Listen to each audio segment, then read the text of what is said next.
투자 대가의 말대로 했고, 그리고 누군가가 좋다고 얘기를 했고, 나도 그 투자 아이디어에 동의를 했고, 게다가 공부까지 했기 때문에 중수들이 얻게 되는 이제 결과들은 특정 종목에 오히려 물려있는 경우들을 볼 수 있습니다.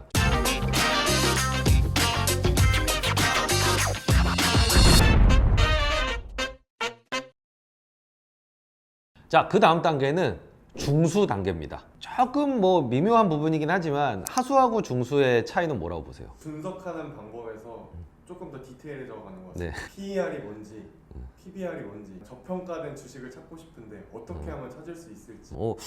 아주 정확한 지적을 해주셨는데, 주가가 어떤 때 덜 빠지고 어떤 때 올라간다는 거에 대한 감이 좀 생긴 거예요. 메커니즘을 조금은 이해할 수 있게 된, 가치 투자적 관점에서 이제 중수 단계로 들어가면은 초심자 하수 단계에서 이렇게 주가가 심하게 빠지는 경험들을 하면서 지지선, 마지노선을 좀 만들고 싶은 생각이 들면서 이제 안전마진에 눈을 뜨게 되는 것 같습니다. 그리고 이제 내가 잘 골랐다고 생각했지만 잘 올라가지 않는 밸류 트랩에 걸리거나, 이제 그러면서 이거를 돌파할 수 있는 방법, 총매에 대한 관심, 이런 것들에 좀 더 눈을 떠가기 시작을 하는 것 같습니다. 이제 조금 더 발전하신 분들은 보니까 실적이 좋은 종목들이 올라가던데, 이래서 선인들이 최고의 테마는 실적, 혹은 최고의 총매는 실적이라고 얘기했구나, 이런 거에 대한 말을 조금씩 이해해 가기 시작을 하는 단계죠. 그리고 또 한 가지를 들자면은, 이 시세의 변동성에 점차 이제 적응을 해 나가기 시작을 합니다. 이제는 완전히 그 시세에 따라서 감정이 휘둘리지는 않아요. 올라갔다가 떨어지는 것도 경험하고, 한참 떨어질 것 같다가도 더 반등해서 올라가기도 하고, 주식 투자를 하려면 이 변동성을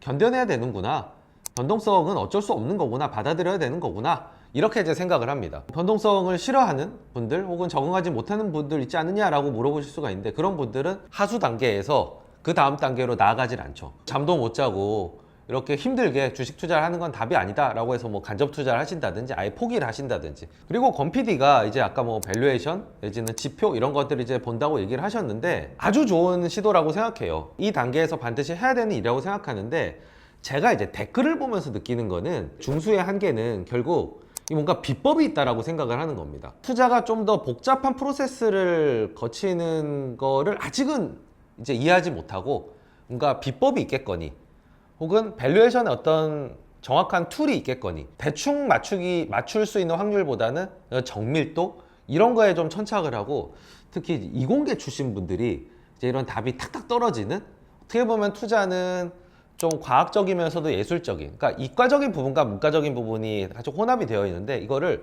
이과적인 방법으로 풀어가려고 하시는 분들이 또 이 중수 단계에서 맞닥뜨리게 되는 한계입니다.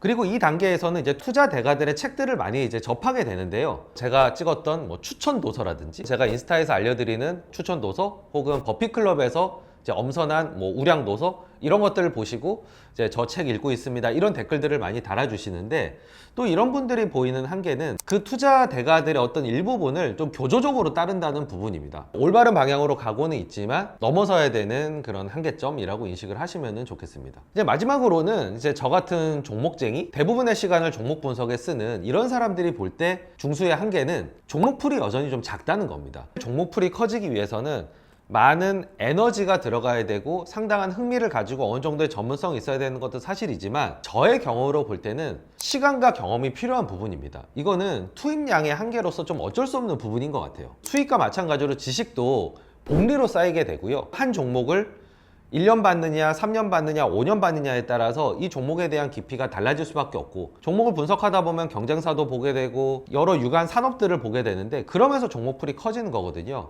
이 중수 단계는 아직 시간이 충분히 투입되지 않았기 때문에 종목풀이 여전히 작다라는 한계점이 있습니다. 그래서 중수들이 얻게 되는 이제 결과들은 교조적으로 흐르거나 좀 업데이트를 이렇게 활발하게 그 종목에 대해서 하지 않는, 여기서 비롯된다고 볼 수 있는데요. 대표적으로 특정 종목에 오히려 물려있는 경우들을 볼 수 있습니다. 투자 대가의 말대로 했고, 그리고 누군가가 좋다고 얘기를 했고, 나도 그 투자 아이디어에 동의를 했고, 게다가 공부까지 했기 때문에 이 종목에 대해서 상당한 애정과 확신을 갖고 있는 거죠. 시장, 매크로 이런 데 벗어나서 종목까지 오긴 했는데, 종목풀이 작다 보니까 비교를 많이 못하게 되고, 어떤 특정 종목에 매몰되면서 크게 물리는, 그리고 또 한 가지는 이제 오르는 종목들을 좀 일찍 팔아버린다라는 그런 우도 많이 범하게 되는데요. 목표가를 정확하게 딱 설정을 해놨다든지, 이 아이디어만 발현이 되면은 그 가격에서 팔아야지, 어느 정도의 플랜을 잡고 있긴 하지만 그거를 유연하게 업데이트를 통해서 혹은 종목 간의 비교를 통해서 업그레이드 해 나가지 못하기 때문에 발생하는 현상입니다. 결국 주식 투자라고 하는 거는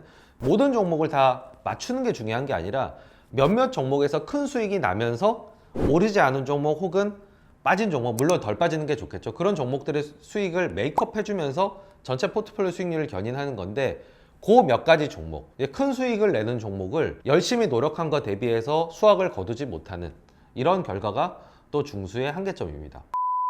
그래서 다음 단계로 넘어가기 위해서는 일단 자기의 어떤 종목의 기준, 자기의 취향, 능력의 범위 이런 것들을 잘 이해하는 가운데 꾸준히 여러 종목들을 보면서 풀을 늘려나가야 되는, 그래야지 다음 단계로 도약을 할 수가 있습니다. 그리고 이 단계에서 제가 좀 강조를 하고 싶은 부분은 역시나 각 단계에서 다음 단계로 도약하기 위해서는 시간이 필요하고 그걸 견뎌내기 위해서는 끈기, 성장에 대한 욕구가 필요한데 이거를 지치지 말고 포기하지 말아야 됩니다. 주린이에서 하수로 올라가고 하수에서 중수까지 올라가는 거는 비교적 열심히 하면은 짧은 기간에 끝낼 수가 있습니다. 하지만 중수에서 고수로 올라가는 데에는 앞에보다도 더 많은 시간의 양을 들여야지만 그 다음 단계로 넘어갈 수 있습니다. 저는 이거는 다 마찬가지인 것 같아요. 악기 연주가 됐던 스포츠가 됐던 어느 정도 경지에 이르기 위해서는 앞에 노력만큼을 똑같이 들이면 비슷한 각도로 올라간다고 생각하지만 굉장히 더디 올라가거나 계단식으로 올라가기 때문에 댓글들을 보면 되게 답답해 하시는 분들이 계세요. 많은 노력을 기울이고 있고 지금까지 열심히 해야 하는데 이 이상으로 잘 발전하지 못하는 것 같다. 그건 어찌 보면은 이 성장 단계에서 나타나는, 특히 모든 분야에서 나타나는 자연스러운 현상이기 때문에 끈기를 가지고 고수가 되려는 희망을 버리지 말아야 됩니다. 근데 저도 약간 중수에 예. 오르고 있는 느낌인 것 같아요. 오, 그래요? 다들 인정하시나요? 중세 많이 하다가. 근데 이제 대표님은 그 시간을 지나와 보신 분이니까 대충 어느 정도 필요할지. 제가 스스로 관을 갖췄다? 내가 어떤 종목을 좋아하는지 정확하게 알겠다. 이게 있어야지 이제는 이건 안 봐도 되겠다. 이거는 집중적으로 보자. 이러면서 시간 배분을 하게 되고, 주식투자는 사실 제너럴리스트기도 하지만 고수는 사실은 깊이가 더 중요하거든요. 그 단계로 넘어가기 위해서는.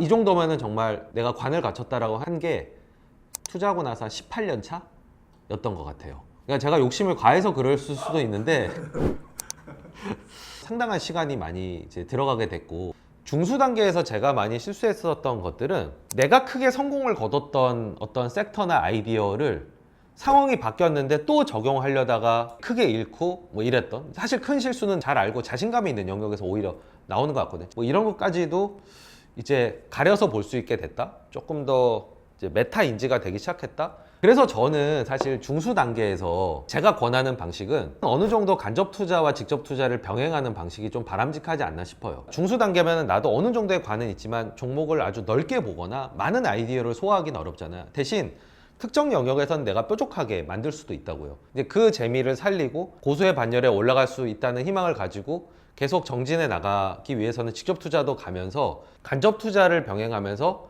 좀 배우기도 하고, 그리고 각 사이클별로 떠오르는 종목들, 산업들이 나타나는데 그거를 내가 다 보기보다는 간접 투자 쪽에서 어느 정도 내가 못하는 것들을 해결해도, 왜냐하면 전문가 집단이고 거기에 규모의 경제가 있으니까. 저도 마찬가지로 간접 투자를 병행을 했어요. 제가 존경하는 미국의 레전드 투자자가 계시는데 그분이 하시는 펀드에 일정 부분 가입을 해서 레터도 받아보고 어떤 아이디어를 떠올리시는지, 그 아이디어를 어떻게 발견하고 발전시켜 나가고 업데이트해 나가는지를 꾸준히 제가 배워 나가면서 제 펀드를 계속 운용을 해 나갔거든요. 이 펀드가 하는 것만큼 이제 비슷하게 오게 됐다라고 생각하는 시기가 오더라고요. 결국에는 다시 돌아가더라도 저는 그렇게 했었을 것 같습니다. 자, 이제 마지막 단계, 이제 고수의 영역입니다. 2D에서 3D로 가는 과정입니다. 원고에 준비하진 않았지만 상당히 좀 와닿고요. 3D라는 얘기를 듣는 순간 이 3D다